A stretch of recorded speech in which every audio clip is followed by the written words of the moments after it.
Welcome to Brain Health Matters, a series of courses, programs, and shows just like this, all designed to help you become healthier so your brain can become happier and stronger.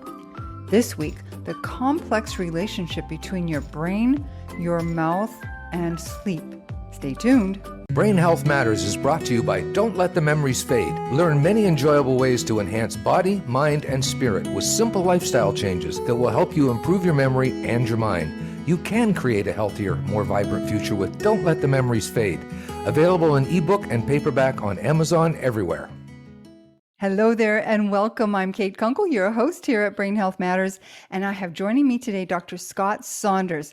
He practiced general dentistry and periodontal wellness for many years, but he became disturbed by the gap between mainstream dentistry and research. So he moved from clinical practice to writing for dental consumers and clinicians. Scott realized that the most current health research just isn't available to the public, and even healthcare professionals don't have time to read the ever-expanding literature. So now he works to bridge the information and education gap to empower you and professionals. Welcome, Scott. Thank you, Kate. Appreciate your having me on. I'm very excited. You know, I found you through the Reverse Alzheimer's Summit last year. What I love about events like the Reverse Alzheimer's Summit is that it gives us a chance to talk about these things that people don't normally understand.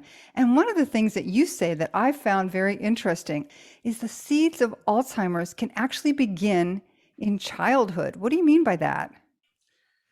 That's a really good question, Kate. And the seeds of Alzheimer's, namely oral health deficits, sleep deficits, and breathing deficits, do in fact begin in childhood because there are many children being born with underdeveloped jaws, which leads to underdeveloped airways and impaired sleep and even obstructive sleep apnea, which affects a way greater percentage of the child population than is normally quoted in the literature. We don't really have reliable figures, but I've seen figures as high as between 25 and 35% of children that actually do have obstructive sleep apnea. And I captioned them the seeds of Alzheimer's because that brings into urgency the attention that we need to pay to these early indicators so that we can correct them early. And the earlier you start correcting them, improving oral health, improving sleep, and improving breathing, and there's all sorts of things that you can do very early in life, starting with myofunctional therapy between ages 2 and 3 years old. This idea of the jaw being not developed properly, how can that be now? Like, I don't understand. Is it from malnutrition from parents? What is it? That is largely due to, well, it's due to a number of things, but thanks to the Industrial Revolution, and we have the advent of a grain-based diet, being so busy that we're running around like a bunch of chickens with our heads cut off, we rely on infant formula. Women are not breastfeeding for the appropriate period of time, and children are being given soft foods, or rather they're not being given hard foods to chew on, usually early enough in life, so the jaw muscles do not get an adequate workout, and the tongue doesn't get an adequate workout, and the oral muscles do not receive the training that they need in order to develop in parallel with jaw growth, and the muscle action is necessary for appropriate jaw growth. And this is an epidemic, and there's evidence also to even see that the jaw growth deficits are starting in utero. There are people doing ultrasound research. So it's even going beyond that, probably epigenetic signaling, and it's something that we really have to stay ahead of, and that we have to start early to get ahead of, because it's all about structure and function. Okay, so structure and function. Honestly, I've never heard about this, and I'm pretty sure that none of our viewers or listeners have heard of this before either. So you talk about early action. Your target audience is the parents, right?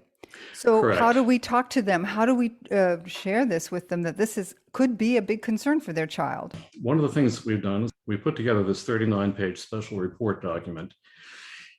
And this is mainly a guide for parents, a resource for parents to begin developing a collaborative philosophy and begin seeking out the practitioners that can spot these problems in their children early, because mainstream medicine and mainstream dentistry really do not have the training that it takes to spot these problems appropriately. So I would start with that, and that's going to be freely available to your viewers. And just going through that. So they can get started that way and understand the underlying, like the basis of the problem. Right. But so I understand from your literature that the sleep connection is the big thing here. I don't understand what jaw development has to do with sleep. Jaw development, as it is substandard in many, if not most children, the jaws are too small. If you look at a child in profile, a good way to tell is the lower jaw is way back or retruded, and the upper jaw or maxilla is dished in. And when the jaws are underdeveloped, as they are in so many children, they press on the airway and prevent good breathing while awake, but especially while asleep. And that's what predisposes these children to obstructive sleep apnea. And that is one thing. I mean, we talk about sleep all the time as far as preventing Alzheimer's is concerned, because without proper sleep, you're really doomed as far as the dementia or cognitive decline is concerned. Right. And as many reviewers may realize, sleep is the time when your body and your brain in particular detox.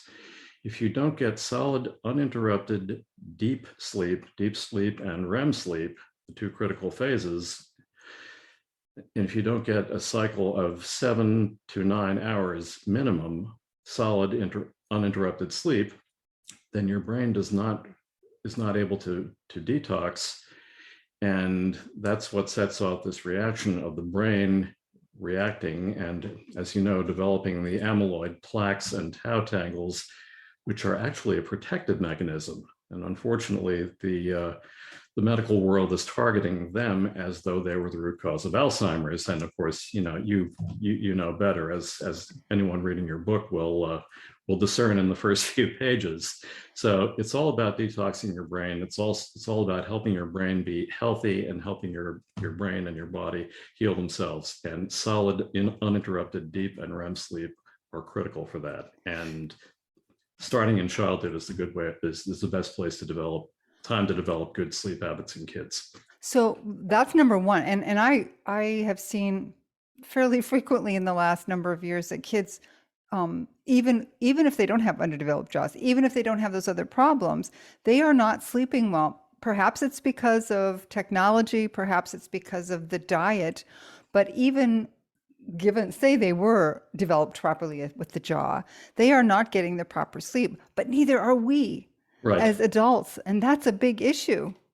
And some of that is knowledge-based, Kate. There is still the bleed through of people who, I heard my former dentist, just walking around the corridors of his office as I sat in the chair, he said, I don't really even sleep that much. And it was like a throwaway line. And it used to be, I've even heard sleep physicians say, they're not saying it anymore, but way back in a couple of decades ago, sleep physicians were saying, well, some people don't need to sleep that much. I luckily, as a sleep physician, I fall into the category of people who only need about 5 hours of sleep a night. And that is completely untrue. That's been disproven. You need minimum of 7 to 9 hours. And children with developing brains, probably even more than that, maybe even 9 to 10 or more hours of sleep. I agree with that 100%. They just have to have it. I'd like to go back to that development. Yeah. One of the things you talked about is women not breastfeeding perhaps long enough. Many more women are doing it now, though, than when I was a kid. Nobody did it. They were told that, formula was the way to go. But even today, with all of this knowledge, a lot of the women, maybe because they have to go back to work and it's just too much trouble to pump and everything, but the actual act of breastfeeding then is also good for the baby's development? Oh, yes. The suckling process is a critical training process for the lips, the jaw muscles, and the tongue and the mouth muscles. The actual aggregate force of those muscles latching onto the nipple and suckling milk is as important as, of course, the the best thing for a baby nutritionally is going to be mom's breast milk, but just pumping that into a bottle and giving it to them at a later time, of course that's helpful, but that gets around the whole suckling exercise development process for the jaws and the mouth muscles. I never even thought of that, but it makes perfect sense. So the kids' jaws, we've got that to think about. We've got to think about the sleep. Now, one of the things I mentioned in my book is about gingivitis being a problem. And I know this isn't really the topic of this, but generally oral health, aside from the structure, what does that have to do with sleep, perhaps, and Alzheimer's development? Oh, it's critically important. Just the inflammatory process. I mean, as you know, Alzheimer's, one of the primary drivers, if not the primary driver of dementia and Alzheimer's in particular, is inflammation. And since we know that the mouth is connected to the rest of the body, infections such as periodontal disease, when they go over the edge and into real serious territory, and even if it's, as you say, just gingivitis, that inflammation can spread to the rest of the body. And in fact, even the brain, one of the, what I like to call public enemy number one of periodontal bacteria, Porphyromonas gingivalis, or P. gingivalis, as you hear it referred to, that's been found in the brains of Alzheimer's patients.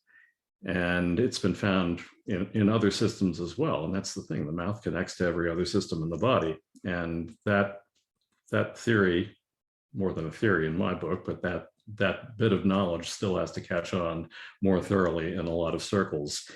And yeah, inflammation, of course, that's going to be worsened during sleep by mouth breathing. I don't know how you want to get into nose breathing, but I would like to, yes, because yes. Training people to pay attention to that, I think, is important, because if they're not, then what can we do to fix that?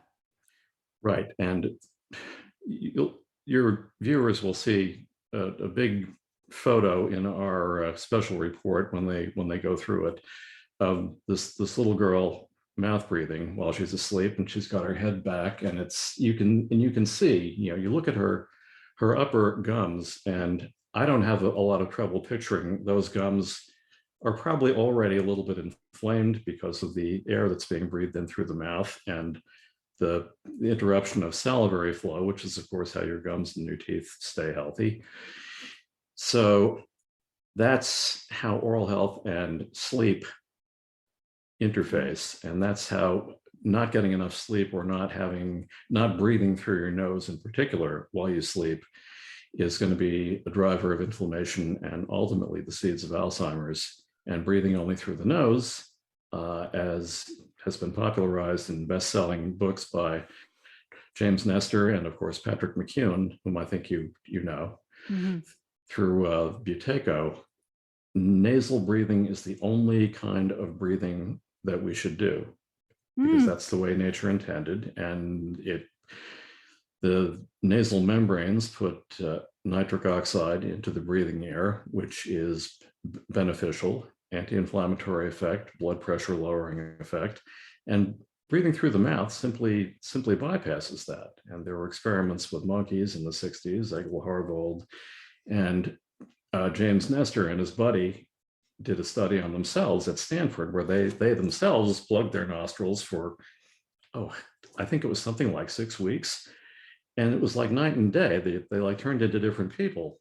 Really? The second half of the experiment, they took the plugs out of their noses and they taped their mouths, and they breathed only through their noses. And their blood pressure went down, they slept better, and the difference was like night and day. And there are still areas of medicine that kind of still regard mouth breathing and nose breathing as not very different, and that is untrue. Wow. So this is a concern for me personally, because I've had plugged up sinuses most of my life. So lots of times I end up breathing through my mouth. So I need to get that fixed. What would you do to do that? Say somebody has like problems with their sinuses. What do you do? Clean them? Like, how do you fix that so that you can breathe through your nose and not depend on your mouth? Well, first of all, if you have an anatomic problem in your sinuses or in your nose, your turbinates are malformed, or you've got a deviated septum or something, obviously you should have that checked out by an ENT doctor. And I've got a little bit of that myself. And what I do is I use Breathe Right strips. They're a strip that goes across the nose and holds the nostrils open while you breathe. And I also have, unfortunately, I don't have it on me, so I can't show it on camera, but it's a device called a Munchie, which some of your viewers may have heard of them, maybe not. They're out of Australia. They're a flexible silicone dental appliance that goes over the upper and lower teeth. And they're mainly for kids. They were developed by a dentist in Australia by the name of Dr. Kevin Bork to give to kids to wean them off pacifiers, which do a lot of damage if they're used for too long. And they go over the teeth, and the kid can chew on them, and it exercises the muscles. And in my case, most of the time, it prevents me from breathing through my mouth, and it prevents me from snoring. And snoring is a biggie that we can talk about too, if you want to. Yes, I'd like to very much, because my father, oh my goodness, what a snorer. And he has sleep apnea. He has to sleep with one of those machines and everything now. Right. Yeah, snoring is usually a red flag. That is probably gaining traction, I want to say, a little bit faster than some of the other signs of sleep apnea. Snoring and sleep apnea, do they always go together? No. More often than not, if someone snores, especially if a child snores, that's something that you really do need to get evaluated by someone who knows how to evaluate it. And I hate to say it, but there are some doctors who are fond of saying, well, my kid snores, is that a problem, doc? And, well, no, he'll grow out of it, which they almost never do. If a kid snores, that means you need to get worked up by pediatric dentist who deals with sleep issues in kids would probably be the first step, and get a sleep study, either an at-home sleep study, which can be ordered in some states in the US by a dentist, or better yet, an overnight polysomnogram, which is a hospital sleep study. And they do those on kids, and sometimes the results are very illuminating. The worst thing you can do is nothing if your kid snores. What is the biggest thing that you would say to someone, firstly, generally, as far as preventing Alzheimer's is concerned, but secondly, for children, what are the first steps you would recommend to a parent to not only help with sleep apnea or snoring, but get them on the right road right away? The first thing I would recommend, Kate, is that parents look for an airway, what I like to call an airway literate pediatric dentist. Pediatric dentistry is really, in many ways, leading the charge in identifying sleep apnea and other sleep-related breathing disorders early in children. And by early, I mean between the ages of 2 and 3, even before the child has a full complement of baby teeth. You can go to a pediatric dentist who, if they're an enlightened pediatric dentist that focuses on child airway issues and jaw development, they will be working with an orofacial myofunctional therapist or an orofacial myologist. And there's the Association of Orofacial Myology that is listed in our special report document, and you can check out their website. That offers a certification called a COM, and it's a registered trademark. And having an orofacial myologist look at the child, and we would hope start an exercise program early on while they're seeing that pediatric dentist. So then also you mentioned something about sugar. Now we know sugar is bad for our teeth, and we certainly know it's horrendous for inflammation, but specifically with oral health for kids, what do you have to say to folks about sugar? First of all, kids eat entirely too much sugar. Well, adults do too. And kids, the first thing that jumps to my mind, Kate, is soda. Drinking soda with lots of sugar in it. I myself am a kombucha addict. I mean, that's got some sugar in it too, but it also has really good stuff. It's usually organically based. It's the mainstream soft drinks, the mainstream sodas that are just packed with sugar, and they're bad for the oral microbiome. They lower the pH of the mouth, which of course predisposes even further to tooth decay. And as you say, sugar is a big driver of inflammation. And it's also addictive, and it fosters addictive behavior in children and adults, which puts them ripe for addiction to other substances as they mature and go through life. So we've got the issue now of sugar, jaw development, making sure we breathe through the nose. How about, like, I never really hear people talk about oxygen saturation. I happen to be an Amen licensed brain health trainer, and we look at SPECT scans all the time, and that shows the oxygen, where oxygen is getting and where it isn't, and where blood flow is getting and where it isn't. And I have to wonder if the mouth shape and the perhaps the breathing through the mouth, does that impact the amount of oxygen that the brain is getting as well?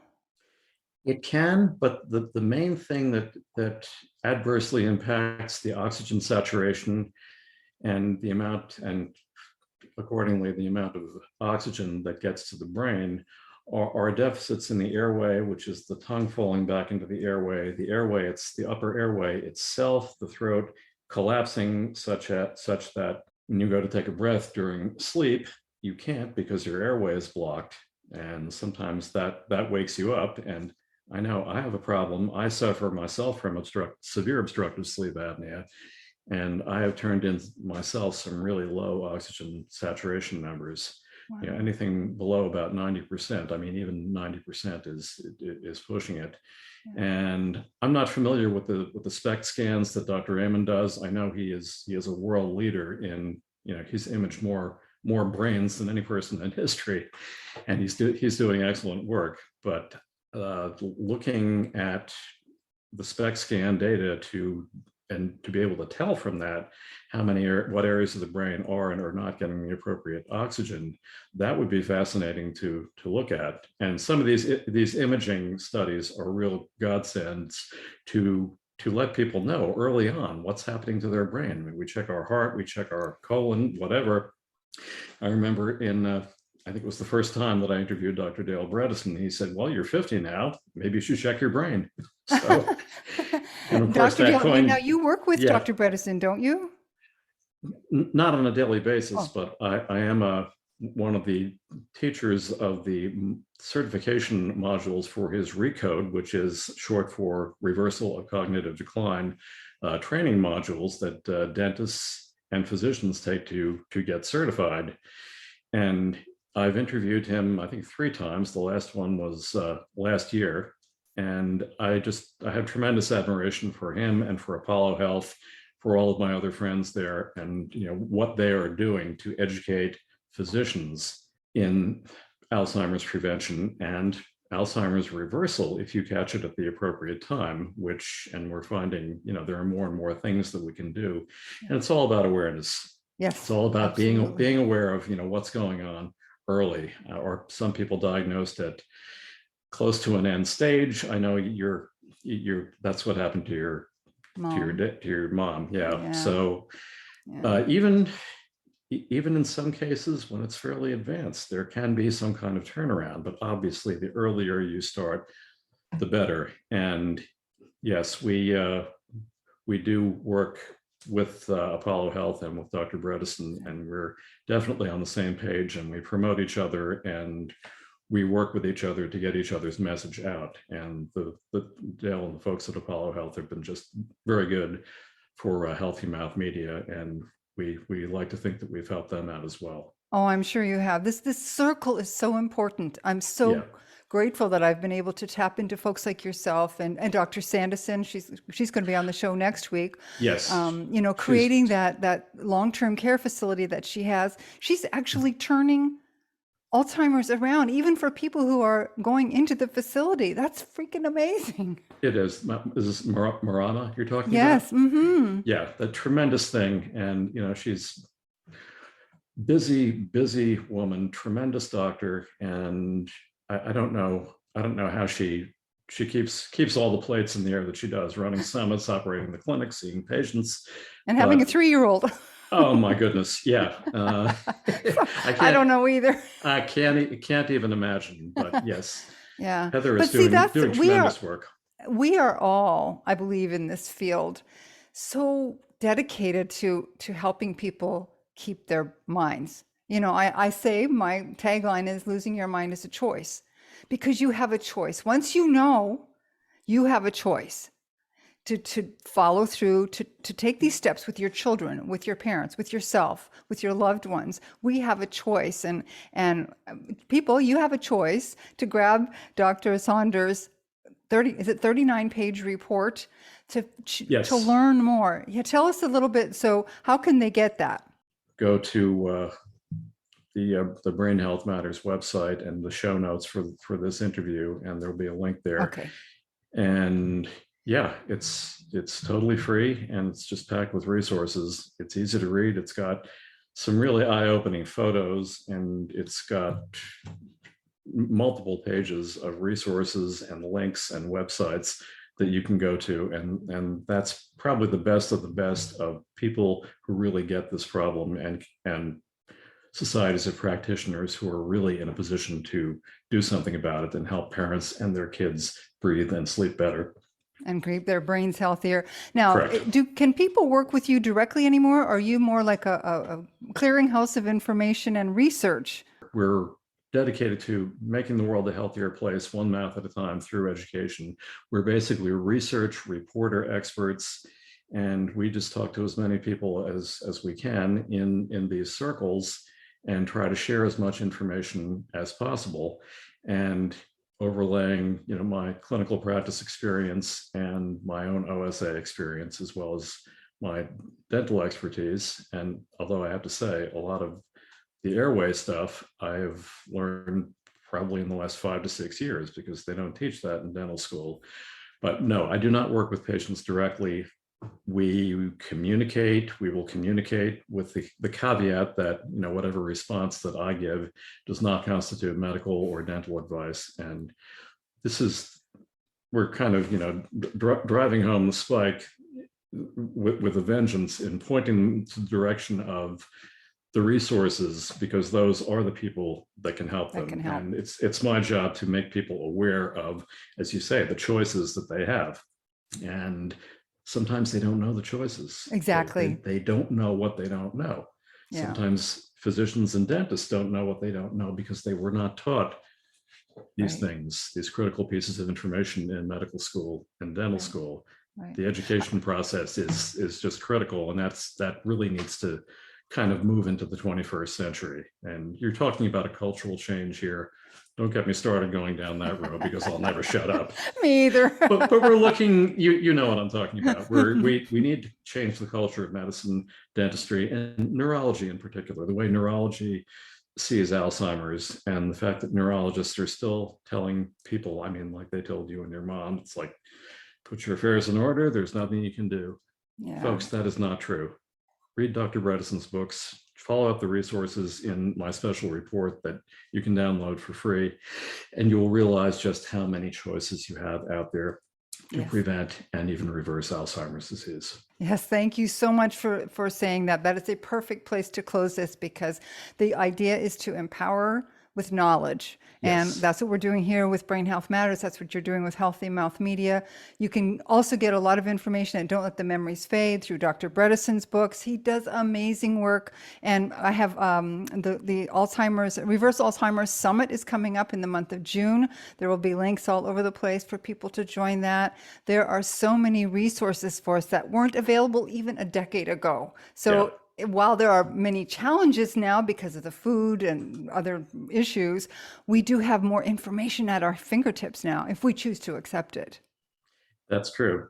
That's true. There is information all over the place. Sometimes it's like drinking from a fire hose, especially online, but the information is out there. And that's what I tried to do in the resources in this special report, is to pull them all together in one place so that people can take advantage of them. Thank you very much, Dr. Scott Saunders. I appreciate your time and your knowledge. Okay, thank you so much for having me on. It's been a pleasure chatting with you. Thanks so much for joining us for this week of Brain Health Matters. Be sure to join us next week when I chat with Dr. Heather Sandison about Marama, an amazing long-term care facility helping people overcome Alzheimer's. You won't believe this story. See you next week.